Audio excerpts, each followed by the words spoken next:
और जब बच्चे कोडिंग वगैरह करते थे तो बच्चे कहते थे हमने यहाँ कोडिंग कर ली, इस प्लेटफॉर्म में कोडिंग कर ली। जिस प्लेटफॉर्म से मैं शुरू कर रहा था वो बहुत ही बेसिक लेवल का माना जाता था, जहाँ से मैंने वहीं से जाके स्टार्ट किया। हाँ बिल्कुल बेसिक से बेसिक, मतलब उस प्लेटफॉर्म को लोग यूज ही नहीं करते, मतलब मैंने वहां से शुरू किया।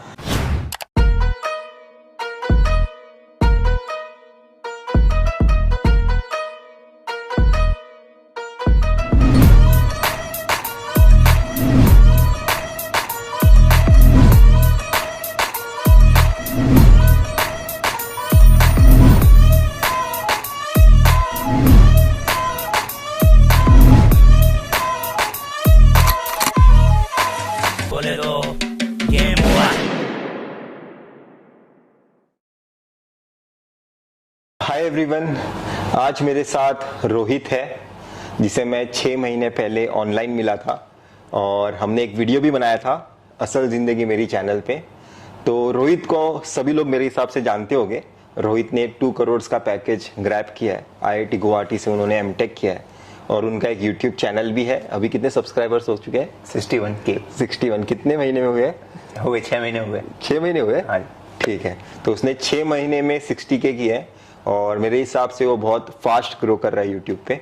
तो मैं अभी से स्टार्ट करता हूँ, फिर बाद में की जर्नी बाद में जैसे जैसे वीडियो प्रोग्रेस करेगा पता चलेगी। तो सबसे पहले मुझे बताओ कि तुम्हें कब लगा कि मुझे एक यूट्यूबर बनना चाहिए और मुझे गेट एग्जाम कोडिंग के रिलेटेड वीडियोस बनाने चाहिए? तो जैसे इंडिया में भैया होता है, सीन होता है कि हर किसी को यूट्यूबर बनना है। मतलब मेरा भी था, मेरा 2018-19 से था, पर मेरा ये था कि हाँ एक रोस्टिंग चैनल खोल दूं, क्योंकि मैं थोड़ा वैसा टाइप का ही था, मस्ती मजाक दोस्तों के साथ। पर वो कभी कॉन्फिडेंस नहीं था कि दोस्त मजाक उड़ाएंगे कॉलेज में, ये होगा। टियर 3 कॉलेज में जनरली यही होता है, तो मेरे पास नहीं था वो कॉन्फिडेंस। मतलब टियर 3 वाले फोड़ते हैं जिन्होंने चैनल बना रखे हैं, लेकिन मेरे पास नहीं था वो कॉन्फिडेंस। लेकिन जब एक बार मेरा प्लेसमेंट लग गया था, उसके बाद मेरे दोस्तों ने मुझे एडवाइस दी कि हाँ यूट्यूब चैनल खोल ले। तो फिर भी मैंने बहुत 1 महीना डेट कर दिया था, पर मैंने खोल दिया, एक वीडियो डाल दी मैंने, तो वो चल गया। तो अब वो सही चल रहा है। और YouTube पे मतलब किस तरह का कंटेंट तो बनाते हैं और आइडिया कैसे आया कि मुझे इस कैटेगरी के वीडियोस बनाने? आइडिया के लिए मैंने एक चीज करी कि जैसे बहुत सारे बच्चों को एक होप मिली कि यार गेट देके भी हम एक अच्छी रैंक एक अच्छा पैकेज ला सकते हैं। मतलब वरना बच्चों को लगता था कि एमटेक सिर्फ एक एवरेज पैकेज ही बच्चा लेके जा सकता है, जो एक जनरल थॉट है सबके बीच। लेकिन जब मैंने अपना प्लेसमेंट निकाला था, उसके बाद एक पोस्ट डाला था मैंने लिंक्डइन के ऊपर, तो वहां पे मुझे बहुत सारे कमेंट आए कि हाँ मास्टर के स्टूडेंट भी काफी कुछ कर सकते हैं। कितना रीच आया था उस पोस्ट पे? उस पोस्ट में वो 3 मिलियन के समथिंग आया था रीच। तो वहां से मुझे लगा हाँ कुछ तो किया है अच्छा। तो वहां से बच्चों को सपोर्ट मिला, तो उन्होंने भी कहा कि थोड़ा यूट्यूब चैनल वगैरह, या फिर उन्होंने चैनल के लिए नहीं कहा, उन्होंने कहा एक गाइडेंस वीडियो बना दो कि आपने अपनी जर्नी में क्या क्या करा। तो मैंने जब पहला वीडियो बनाया तो मजा आया, फिर दूसरा बनाया थोड़ा मजा आया, क्योंकि YouTube का थोड़ा जर्नी थोड़ा अलग सा है। मतलब आप एडिटिंग सीखते हो, थंबनेल कैसे बनाना है, क्रिएटिविटी किस तरीके से हम ला सकते हैं वीडियो में। मैं तो करता भी हूँ, मतलब मैं तो कई बार एक्टर भी बन जाता हूँ अपने वीडियोस में, अगर आपने देखा होगा। तो उस टाइप का कंटेंट बनाने में मुझे खुद मजा भी आता है। तो कंटेंट का आइडिया ये होता है कि सोचते रहो कि जो भी मेरी ऑडियंस चाहती है देखना, बस उसके रिलेटेड मैं वीडियो बनाता रहता हूँ। कई बार मुझे लगता है कि हाँ ये टॉपिक बहुत जरूरी है जो बच्चों को जानना चाहिए। जैसे बहुत सारे बच्चों को ब्लॉग देखना पसंद है, अगर मैं ब्लॉग ही बनाता जाऊंगा तो वो मुझे पर्सनली भी उतना पसंद नहीं है। हाँ महीने में 1-2 बना दिए वो सही रहता है। लेकिन जो कंटेंट से मुझे प्यार, जैसे DSA, ब्लॉकचेन, रिज्यूमे कैसे बनाना है, जो मतलब जिनसे आप असल में जो आपकी जिंदगी में वैल्यू, हाँ वैल्यू ऐड करेगी आपकी भी, है ना, वो बनाने में मुझे खुद मजा आएगा कि हाँ, क्योंकि वो चीजें मैंने एक्चुअल में करी हुई है। ब्लॉग में क्या है कि मुझे बस अपनी जिंदगी दिखानी है, वो तो सबसे आसान काम है और उसमें व्यूज भी अच्छे खासे आ जाते हैं। तो मुझे लगा कि नहीं, इस टाइप का भी कंटेंट बनाना है, मिक्स भी करना है, क्योंकि एक यूट्यूबर की तरह हमको व्यूज का भी देखना पड़ता है कि हाँ व्यूज सही है, अगर सस्टेन करना है लंबे लॉन्ग टर्म में। देखो तो वैसे व्यूज आएंगे। हाँ तो मैं ब्लॉग भी बना देता हूँ और जो चीजें मुझे पसंद है वो भी बनाता हूँ और जो ऑडियंस को चाहिए वो भी बना देता हूँ। तो तीनों का मिक्सअप करके मैं कंटेंट बनाता रहता हूँ। और अभी कैसे है कि इसे बाहर की कंट्री में रिसेशन के बारे में बहुत सारी बातें हो रही है और मेरे हिसाब से इंडिया हमेशा, या फिर हमारे पेरेंट्स भी हमेशा, जॉब होगा तभी आप कमा सकते हैं ऐसा सोचते हैं। पर तेरे हिसाब से, जैसे जिस तरह का हमारा बैकग्राउंड है, एजुकेशनल बैकग्राउंड है, हम एजुकेशनली हमारा चैनल है, उस चैनल के थ्रू भी पर मंथ एक इंसान तूने कितना कमाते हुए देखा है, मतलब तेरे फ्रेंड्स में जो लोग ये कर रहे हैं अभी? तो कमाते तो बच्चे अच्छा खासा है। मैं ज्यादा ब्रांड कोलैबोरेशन तो नहीं करता, मतलब 3 महीने में मैंने 2 ही ब्रांड करे होंगे कोलैब। मतलब मेरे हिसाब से मैं क्वेश्चन इसलिए पूछ रहा हूँ ताकि लोग, मेरे हिसाब से ना मैं सोचता हूँ हर स्टूडेंट का भी एक यूट्यूब चैनल होना चाहिए। क्या पता कि आपका यूट्यूब चैनल कैसे बूम हो जाए और आप इससे भी रेवेन्यू जनरेट कर सकते हो। क्योंकि कभी ना कभी कोई कुछ प्रॉब्लम, जैसे कोरोना वायरस अचानक से प्रॉब्लम आया था, बहुत सारे पेरेंट्स ने अपना जॉब खो दिया था। अगर तभी उन स्टूडेंट्स के पास मेरे हिसाब से यूट्यूब चैनल होता तो वो फैमिली को सपोर्ट कर पाते, जैसे मैंने वैसे ही किया था। मेरे को पता नहीं था कि कोरोना वायरस आने वाला है। तो कितना कमा सकते हैं? देखो भैया, पहले तो मैं ये कहूंगा जो भी बच्चे चाहते हैं कि यूट्यूब चैनल बनाना, तो मैं ये कहूंगा कि आप अपना मेजर फोकस यूट्यूब पे ना रखें। वरना आप खत्म है। मतलब आपको नहीं पता कि आपका फ्यूचर सिक्योर है या नहीं है, वो हमको नहीं पता। क्योंकि यूट्यूब थोड़ा ऐसा खेल है। हाँ, अगर आपके पास थोड़ा बहुत अचीवमेंट है, जैसे आपकी गेट की रैंक अच्छी थी, मेरे पैकेज अच्छा था, तो हमें थोड़ा एक्स्ट्रा बूम मिल गया था, हल्का, है ना, थोड़ा ही एक्स्ट्रा जो पुश चाहिए होता है। लेकिन जब आप जीरो से शुरू करते हो और आप चाहते हो कि मैं सिर्फ यहीं से उठा के बहुत बड़ा बना दूंगा और आप कुछ नहीं कर रहे हो, तो वो एक रिस्की गेम हो जाता है। यूट्यूब को आप सेकेंडरी उसमें आप पहले नहीं कर सकते हो। 24 घंटे तो दिन में अगर आप 3-4 घंटे भी देते हो यूट्यूब को, और 2-3 घंटे अपने स्किल्स पे काम कर लेते हो, मोर देन इनफ है। और जो क्वेश्चन आपने पूछा था मुझे कि यूट्यूब से बच्चे लोग कितना कमाते हैं अभी, हमारे जैसे चैनल, हाँ हमारे जैसे चैनल, तो ऑन एन एवरेज अगर कोई बंदा 5-6 वीडियो बना देता है महीने के और ब्रांड कोलैब कर देता है और उसके 40-50 हजार व्यूज आ रहे हैं पर वीडियो, तो मंथली अराउंड नहीं भी तो वो 1.5 से 2 लाख आराम से बना देगा ब्रांड कोलैब और यूट्यूब रेवेन्यू से आराम से। तो मेरे हिसाब से आपको इसके बारे में भी सोचना चाहिए, अगर आपके पास स्किल्स है और जो लोग इसकी रिक्वायरमेंट भी आप सोचते हो क्राउड में। तो ये हो गया यूट्यूब की जर्नी। तो मेरे हिसाब से यूट्यूब की जर्नी इसलिए पॉसिबल हो पाई है क्योंकि तुझे 2 करोड़ का पैकेज लगा है और तू IIT गुवाहाटी का स्टूडेंट भी है। तो IIT गुवाहाटी का तेरा कैसा एक्सपीरियंस है? जब तू फर्स्ट टाइम टायर 3 कॉलेज से IIT गुवाहाटी गया था, तब तुझे क्या अलग एक्सपीरियंस वहां पे फील हुआ था? एक्सपीरियंस की अगर मैं बात करूं तो उस टाइम तो ऐसा लगा था कि मैं एक तो रैंक ओपनर था अपने कॉलेज का। उस टाइम में मुझे थोड़ा ऐसा भी था कि यार सब बहुत इंटेलिजेंट होंगे, कहीं मेरी रैंक तुक्के से तो नहीं आ गई। ये डाउट सबके उसमें आता है, कॉमन होता है कि यार मेरी रैंक तुक्के से तो नहीं आ गई, या फिर कोई सेल्फ डाउट कि यार मैंने कभी कोडिंग नहीं करी है, मैं बीटेक वालों से कैसे कम्पीट करूंगा। तो ये चीजें बहुत ज्यादा नॉर्मल है। तो वही सेम थॉट्स मेरे उस पर भी आते थे। और जब बच्चे कोडिंग वगैरह करते थे तो बच्चे कहते थे हमने यहाँ कोडिंग कर ली, इस प्लेटफॉर्म में कोडिंग कर ली। जिस प्लेटफॉर्म से मैं शुरू कर रहा था वो बहुत ही बेसिक लेवल का माना जाता था, जहाँ से मैंने वहीं से जाके स्टार्ट किया। हाँ बिल्कुल बेसिक से बेसिक, मतलब उस प्लेटफॉर्म को लोग यूज ही नहीं करते, मतलब मैंने वहां से शुरू किया। तो मैंने कहा नहीं, मैं पहले यहीं से शुरू करूंगा, क्योंकि पहले अगर मैं फोमो के चक्कर में बड़े प्लेटफॉर्म में जाता हूँ और मैं वहां अटक गया तो लाइफ सिर्फ मेरी खराब होगी। एक सीधा सिंपल सा फंडा है।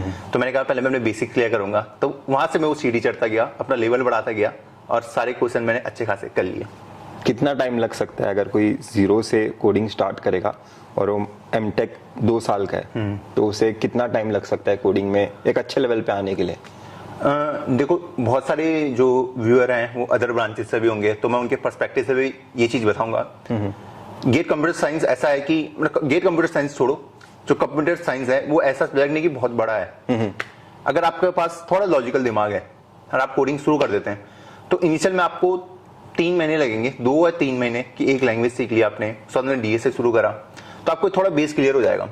उसके बाद आप उसी लेवल पे आ जाएंगे जो एमटेक का स्टूडेंट जानता है, जो पहले से सीएससी ब्रांच जो पहले से सीएससी ब्रांच का है, सिर्फ 2 से 3 मंथ मैक्सिमम।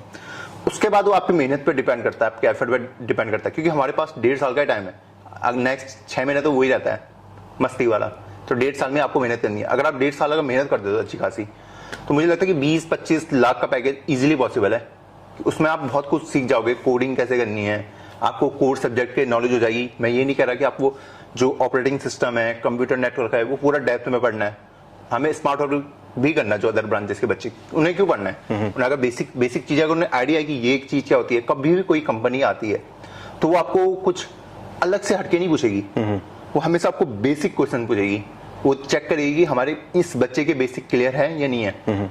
अब बहुत बच्चे ये मिस्टेक कर देते हैं कि वो ऊपर की चीज पढ़ के चल जाते हैं, नीचे का छोड़ देते हैं। कंपनी यही चेक करती है आपके बेसिक क्लियर है या नहीं है, क्योंकि जिसके बेसिक क्लियर है उसको ऊपर चढ़ाना इजी होगा।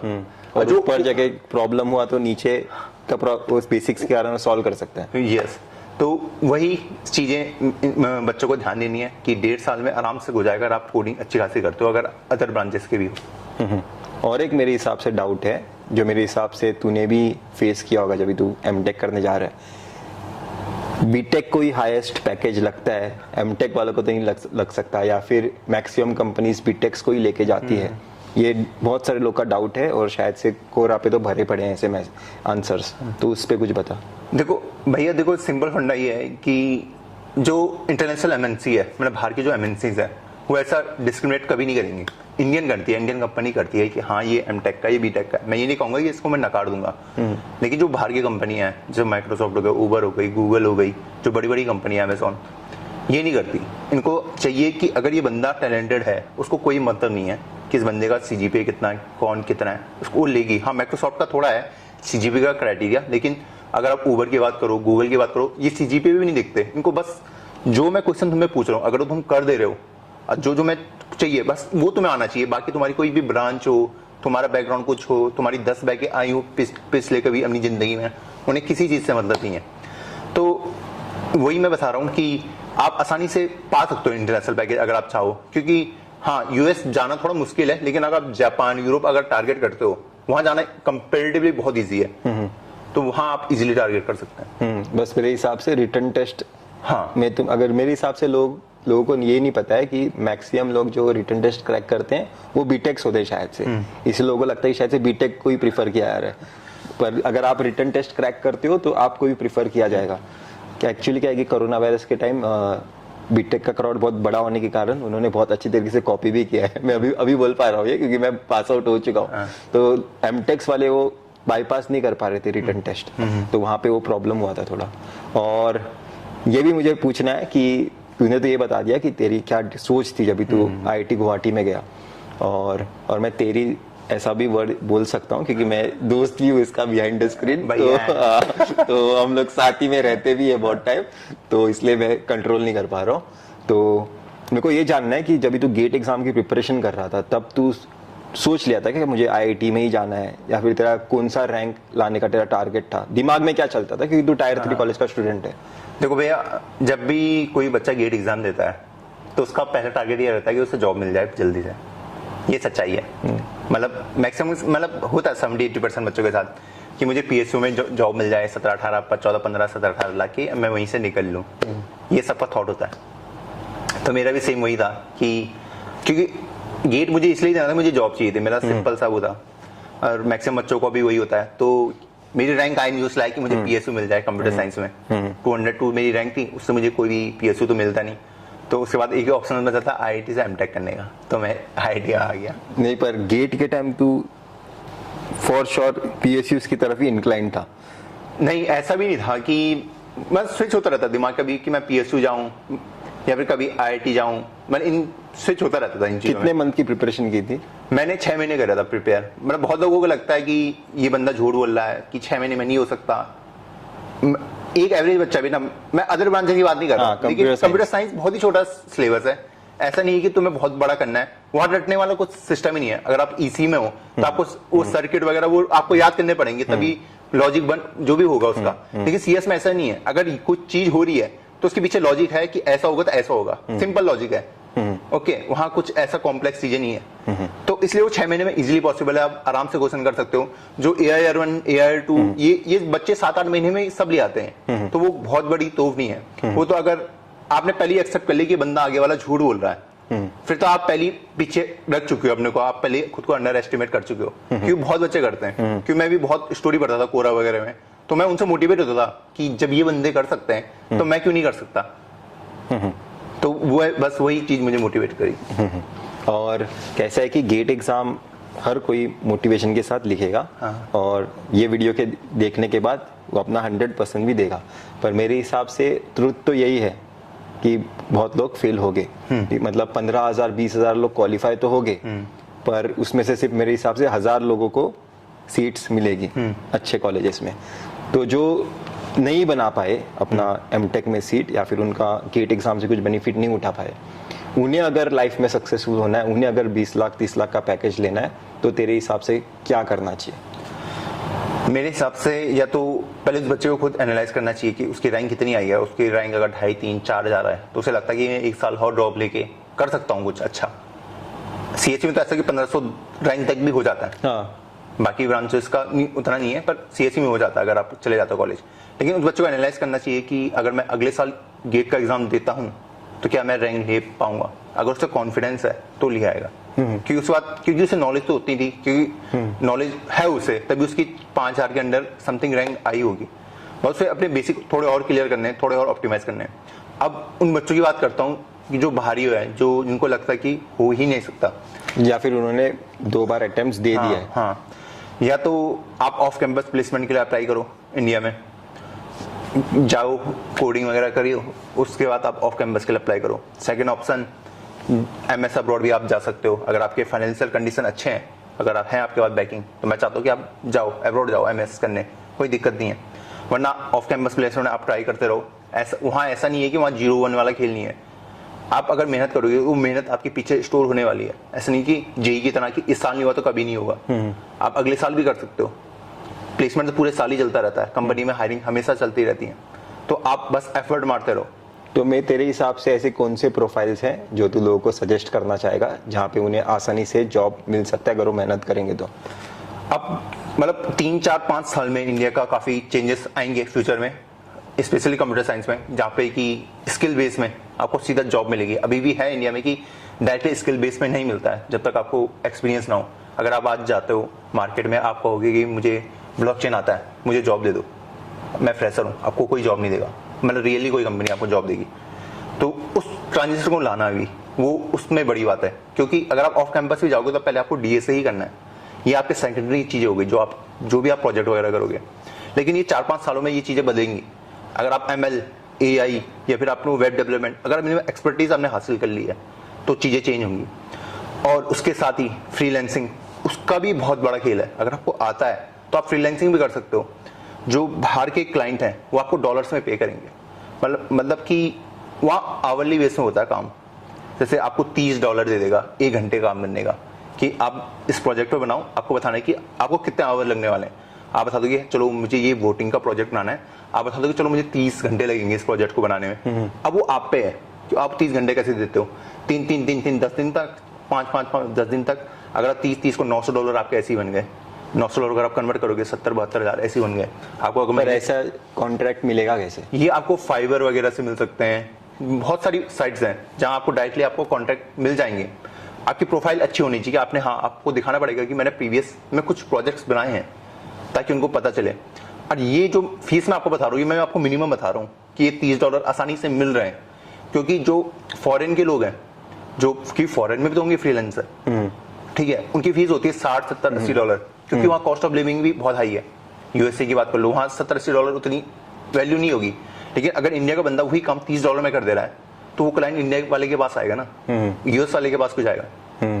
तो अगर स्किल्स में अगर हम काम करते हैं, क्योंकि वो तो खराब नहीं होने वाली ना कभी भी, तो वही तो अगर आप एक स्किल्स को अगर आप पकड़ देते हैं और उससे निचोड़ के रख लेते हैं, उसके साथ ही अगर आप डीएसए कर लेते हैं कोई बंदा, तो मेरे हिसाब से जो गेट क्वालिफाई हुआ उसका सब्जेक्ट तो है, तो उसे सिर्फ स्किल पे काम करना है। और तू कुछ बताना चाहता है जैसे अभी गेट 2023 के लिए, और मतलब अभी गेट 2023 के लिए भी मोटिवेशन दे, और मेरे हिसाब से अभी जुलाई से नया एमटेक का बैच स्टार्ट हो रहा है, तो जिन लोगों को नहीं मिल पाया एमटेक में सीट, उनके लिए भी कुछ सजेशन दे। देखो, जिनको भी अभी इस साल एडमिशन नहीं मिला, या अभी जो बच्चे अभी भी कंफ्यूजन में है कि गेट दूं या ना दूं, तो मैंने खुद अगस्त से प्रिपरेशन शुरू करी थी। अभी आपका टाइम नहीं निकला। अगर आप ये सोच रहे हो कि मेरा टाइम निकल गया, चलो निकल भी गया आपका टाइम। अगर आप 6-7 महीने प्रिपरेशन करते हैं सीरियसली, तो आप अगले साल के लिए भी आपके पास बैकअप लगे कि हाँ मैंने 6 महीने में मेहनत करी है। मैं ऐसा इंसान नहीं हूं कि जो मेहनत से भागता हो। एक तो आप ये कर सकते हैं कि मैं 6-7 महीने बहुत अच्छे कर दें कि ये 6-7 महीने रहने देता हूं, मैं अगले मार्च से कोचिंग ले लूंगा कोई, फिर मैं प्रिपरेशन स्टार्ट करूंगा। वो एक बहुत गलत वो रहता है। खासकर फाइनल ईयर के बच्चे में मैंने ये ट्रेंड देखा है कि मैं ड्रॉप लूंगा फिर मैं प्रिपरेशन करूंगा। उसमें क्या गारंटी है आप उस ड्रॉप ईयर में पढ़ोगे जब आप अभी नहीं पढ़ रहे हो? गारंटी तो कुछ नहीं है। तब तो और प्रेशर भी आएगा। तब और प्रेशर भी होगा, वहां पे तो और प्रेशर होगा क्योंकि आपके पास पहली जॉब नहीं है, और ज्यादा प्रेशर होगा। तो इस वाले जो अभी टाइम है ना आपके, इसको यूटिलाइज करो अच्छे से, इसको वेस्ट मत करो। और जो भी बच्चे इस साल नहीं हुआ है तो अगले साल का भी ट्राई कर सकते हैं, वरना जो अभी मैंने बताया आप स्किल बेस पे भी अपने ऊपर काम कर सकते हैं, क्योंकि बहुत सारी जॉब्स आ रही हैं। अभी भले ही रिसेशन चल रहा है, लेकिन आपको ये याद रखना पड़ेगा ये रिसेशन भी जाएगा बहुत जल्दी, 1 साल लगेगा, जाएगा, लेकिन जो इस 1 साल में अपने स्किल्स पे काम करेगा वही उभर के बाहर आएगा, हमेशा आपके पास रहेंगे, है ना। जो अभी काम करेगा ना वो उभर के बाहर आएगा, और जब मार्केट बूम में आता है ना वहां पे जॉब्स अपॉर्चुनिटी बहुत रहती हैं, और वहीं से आप जितनी अच्छी आपकी स्किल उतना हाई पैकेज आप इजीली ग्रैब कर पाओगे। तो रोहित ने एकदम करेक्ट चीजें कही हैं, और रोहित का ही मेरे हिसाब से पहला इंटरव्यू है इस सेटअप में। तो मैं भी अपनी तरफ से एक सजेशन देता हूँ। मेरे हिसाब से आपको गेट और MS अब्रॉड, मेरे हिसाब से मेरे जैसे कोई एक नीट के लिए और JEE के एक साथ प्रिपरेशन करता था, किसी को पता नहीं होता था कि किस में बेस्ट रैंक आने वाला है, पर मेरे हिसाब से हम 12th में दोनों के लिए अप्रोच रखते थे, जिसमें भी रैंक आएगा उसकी तरफ हम शायद से सोचेंगे। वैसे मेरे हिसाब से आपको मास्टर्स के बारे में सोचना चाहिए, इंडिया में करने के अब्रॉड में करना है वो हम बाद में देखेंगे। आपको मास्टर्स करना है, ये सबसे पहले माइंड क्लियर करो। गेट एग्जाम का आपको सिलेबस करना ही है, भले आपको MS अब्रॉड जाना है करने के लिए, फिर भी आपको गेट एग्जाम का सिलेबस करना ही है, तो क्यों ना हम दोनों चीजों को टारगेट करें। और रही बात एजुकेशन लोन की, कुछ लोगों का ये डाउट होता है कि एजुकेशन लोन, जैसे बहुत लोगों का डाउट है कि कैसे भर पाऊंगा मैं, हाँ कैसे भर पाऊंगा, कोई लॉजिक नहीं उस पीछे के बात का। तो कैसा है कि मैं आपको बताता हूँ, जो बैंक कैलकुलेटेड रिस्क लेती है उनके पैसे वो वेस्ट नहीं करना चाहेंगे। बैंक देखती है कि एकेडमिक्स कैसा है, आपका कंटिन्यूटी है कि नहीं, आप फ्यूचर में कितने पैसे कमाने का स्कोप रखते हो, आपको जिस यूनिवर्सिटी में एडमिशन मिला है उस यूनिवर्सिटी में हमने कितने बच्चों को पास्ट में लोन दिया था, क्या वो पे बैक कर पाए, ये सारी चीजें अराउंड 50 क्राइटेरियाज होते हैं, उसके बाद लोन असाइन होता है। अगर आपको लोन मिला है तो मतलब आप पोटेंशियल रखते हो लोन पे बैक करने का। और ये मैं नॉन कोलैटरल लोन की बात कर रहा हूँ, जहाँ पे कोई सिक्योरिटी नहीं है। जहाँ पे आप कोलैटरल लोन लेते हो तो वहां पे तो कुछ बैंक को सोचने की जरूरत ही नहीं है, और कोई क्राइटेरिया नहीं चेक करते, इवन GRE का स्कोर भी इतना मैटर नहीं करता। तो अब MS अब्रॉड के बारे में भी सोच सकते हो, और गेट एग्जाम तो मेरे हिसाब से आपको बहुत पहले से ही पता है, लास्ट 3 सालों से मैंने वीडियोस उस पर बनाए। तो thank you Rohit, thank you हमारे साथ थोड़ा टाइम स्पेंड करने के लिए। तो ये था आम जिंदगी मेरी का सबसे पहला पॉडकास्ट। अगर आप असल जिंदगी मेरी चैनल एंजॉय किए हो, आप आम जिंदगी चैनल भी एंजॉय करोगे। असल जिंदगी मेरी चैनल जब्त हो चुका है इसलिए आम जिंदगी चैनल बनाना पड़ा है। तो यहाँ पे भी हम उसी तरह से नॉइस क्रिएट करेंगे, और अगला वीडियो हम जय बंसल के साथ बना रहे हैं, तो उस वीडियो में आपको और भी मजा आएगा। Bye bye. ओ बोले ज्वाला ही ज्वाला है, हाथ तो लगा के देख, इंडस्ट्री जंगल तू अंदर तो आके देख, जितनी चद्दर उतनी टांगे फैला के देख, गरम कुछ खाना तो लाफा ये खा के देख, वैसे तो वाकिफ है अपनी नहीं माफे के, बेचंबाची में ये लड़के सब शामिल है, फिकम फाकी में ये रैपर बहुत माहिर है, शब्दों के स्कॉलर हम हाथों से जाहिल है।